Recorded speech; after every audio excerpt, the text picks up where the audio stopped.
Oke, perubahan komposisi pemain asing kembali terjadi di klub di Proliga 2026 untuk sektor putri. Nah, kali ini perubahannya itu terjadi di Bandung BJB Tanda Mata. Jadi, manajemen Bandung BJB Tanda Mata ternyata memutuskan untuk mengontrak pemain asing satu lagi, yaitu Angelina Giulia, untuk menempati posisi di outsider. Nah, Angelina sendiri itu akan menggantikan posisi yang akan ditinggalkan oleh Sonali Cidrau di putaran kedua Proliga 2026. Kalau kita bicara tentang Angelina dari segi track record, ya dirinya itu kan memang kemarin bermain di Liga Italia, sehingga dengan kemampuannya ya tentu saja bisa dikatakan tidak mengecewakan lah ya. Tapi yang pasti bahwa nanti apakah Angelina Giulia itu bisa langsung perform, bisa langsung beradaptasi atau menemukan chemistry atau tidak, nah itu yang akan menjadi misteri tersendiri atau akan menjadi pekerjaan rumah tersendiri bagi Bandung BJB Tanda Mata dan juga Angelina Giulia sendiri. Keputusan dari manajemen Bandung BJB Tanda Mata untuk mendatangkan Angelina Giulia itu juga tidak terlepas dari performa yang ditujukan oleh Sonali Cidrau. Teman-teman sudah tahu fans volley Indonesia, khususnya para penggemar Bandung BJB Tanda Mata mengenai performa yang ditujukan oleh Sonali Cidrau. Jadi memang kalau dari segi perolehan poin, memang Sonali Cidrau itu kan masih jauh jika dibandingkan dengan Anastasia Guerra.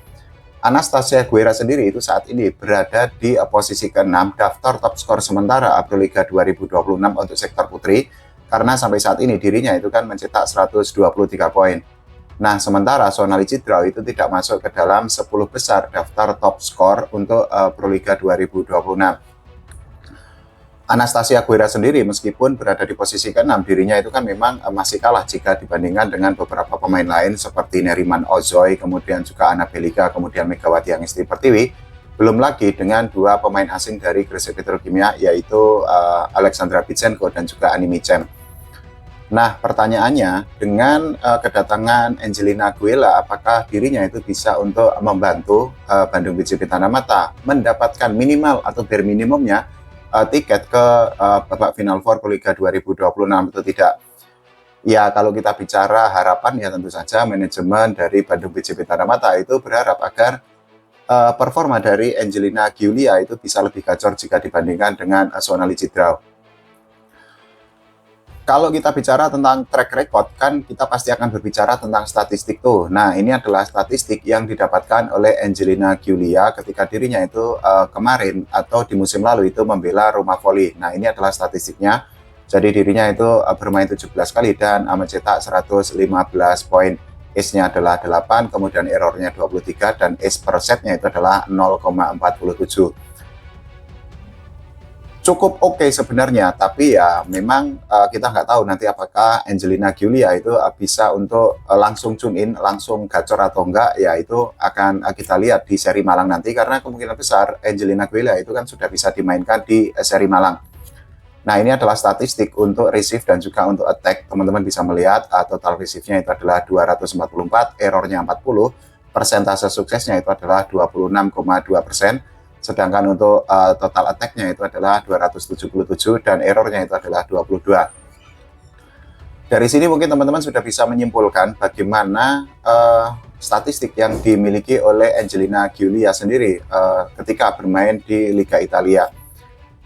Khusus untuk receive sendiri itu kan memang kita ketahui outsider itu kan memang salah satu tugasnya itu adalah membantu receive, atau ya memang dari segi defense itu kan memang lebih dituntut untuk para pemain di posisi outsider.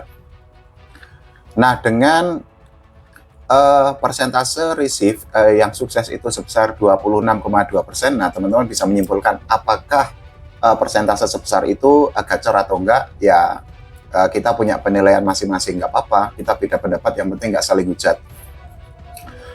Masuknya Angelina Giulia sendiri itu kan yang pasti akan menambah warna baru di seri kedua Proliga 2026, karena dirinya itu kan pemain asing kedua yang masuk di putaran kedua Proliga 2026. Sebelumnya kan kita sudah tahu tuh Jakarta Livin Mandiri itu kan mengganti pemain asingnya dari Jeddah Aktas ke Veronica.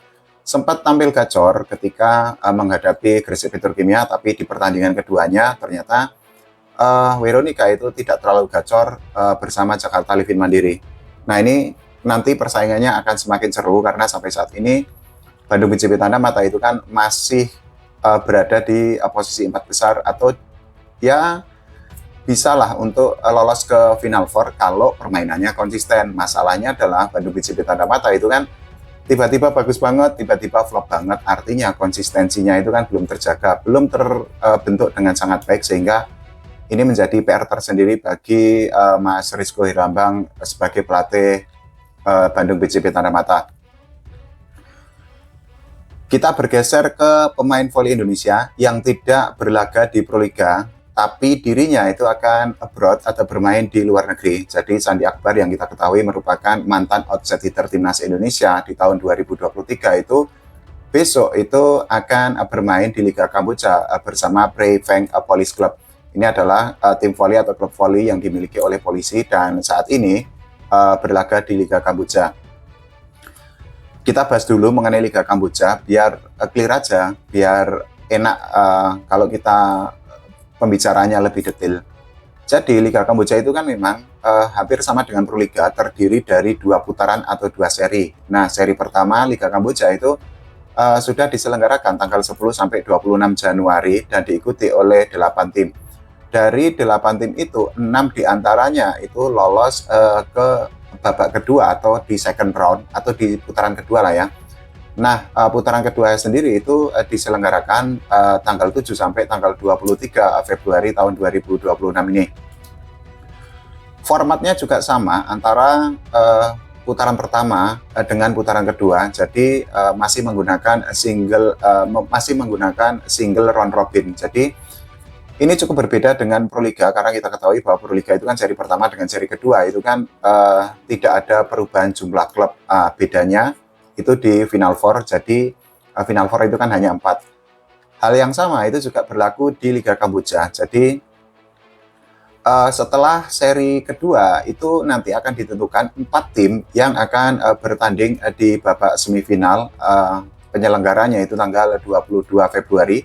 Nah, nanti akan ditentukan siapa tim yang akan bermain di final. Finalnya sendiri itu akan diselenggarakan di tanggal 23 Februari tahun 2026 besok. Kita balik lagi ke Sandi Akbar. Jadi ini merupakan abroad pertama sepanjang karir Sandi Akbar sebagai pemain voli profesional, karena kita ketahui selama ini kan Sandi Akbar itu kan memang bermain di Proliga bersama beberapa klub. Salah satunya itu adalah Jakarta Pertamina dan juga Palembang Bang Sumsel Babel. Apakah nanti klub yang dibela Sandi Akbar itu bisa menjadi juara Liga Kamboja? Ini sebenarnya bisa dikatakan cukup berat karena apa? Selama ini kan yang bertanding di pertandingan final itu kan Visaka melawan Bodyguard Headquarters. Nah, kemarin di musim lalu itu kan Bodyguard Headquarters itu kan menjadi juara ketika dibela oleh beberapa pemain timnas Indonesia dan juga dilatih oleh pelatih asal Indonesia juga. Nah, dari materi ya memang sekali lagi kekuatan Bodyguard Headquarters dengan Visaka itu kan memang lebih kuat jika dibandingkan dengan klub lainnya. Tapi ya nggak tahu nanti tiba-tiba ada kejutan atau justru masuknya Sandi Akbar itu bisa untuk membantu klubnya itu lolos ke final Liga Kamboja atau tidak. Gosip lainnya atau kabar lainnya itu gini teman-teman. Jadi Sandi Akbar itu bukan satu-satunya pemain Indonesia yang akan abroad di Liga Kamboja pada musim ini, karena nanti itu ada Vico Zulfan juga yang akan berlaga di Liga Kamboja. Klubnya ini juga sama dengan Sandi Akbar. Bahkan katanya saat ini itu kan Vico Zulfan itu sudah berada di Kamboja untuk bermain bersama Prey Veng Police Club. Nah, ini menjadi kabar yang sangat baik karena artinya apa? Semakin sedikit pemain voli profesional di Indonesia yang nganggur setelah mereka tidak bermain di Proliga. Kan kita ketahui untuk tim cowok itu kan cuma 5 tuh, artinya ya sangat sedikit tim pemain yang diseleksi atau bisa menembus ke tim yang berlaga di Proliga. Nah, ketika mereka tidak bermain di Proliga, ternyata mereka bermain, beberapa di antaranya lah ya, bermain di luar negeri. Pertanyaannya gini, nantinya siapa lagi yang akan abroad ke luar negeri? Ini kan menjadi sangat menarik karena jangan sampai para pemain yang profesional yang dulu pernah berlaga di Proliga tahu-tahu kan mereka hanya akan tarkam aja, kan sebenarnya cukup sangat disayangkan karena mereka itu kan secara usia masih oke, secara prime-nya itu juga oke, secara kemampuan sebenarnya juga masih oke ya. Contohnya Sandi Akbar ini itu kan sebenarnya kalau bermain di Proliga juga masih sangat layak, tapi ya memang harus diakui uh, jumlah tim peserta Proliga sektor putra itu kan hanya 5 tim aja. Yang pasti kita doakan lah ya pemain-pemain yang abroad di luar negeri seperti Farhan Halim, kemudian Doni Haryono, kemudian Rifa Nurmulki, kemudian Sandi Akbar, kemudian Viko Zulfan itu sukses karirnya. Kalau menurut teman-teman semua bagaimana? Silahkan tulis di kolom komentar. Jangan lupa doakan timnas Indonesia semakin berprestasi dan juga voli Indonesia diurus oleh PBVSI semakin profesional lagi. Oke, terima kasih teman-teman semua.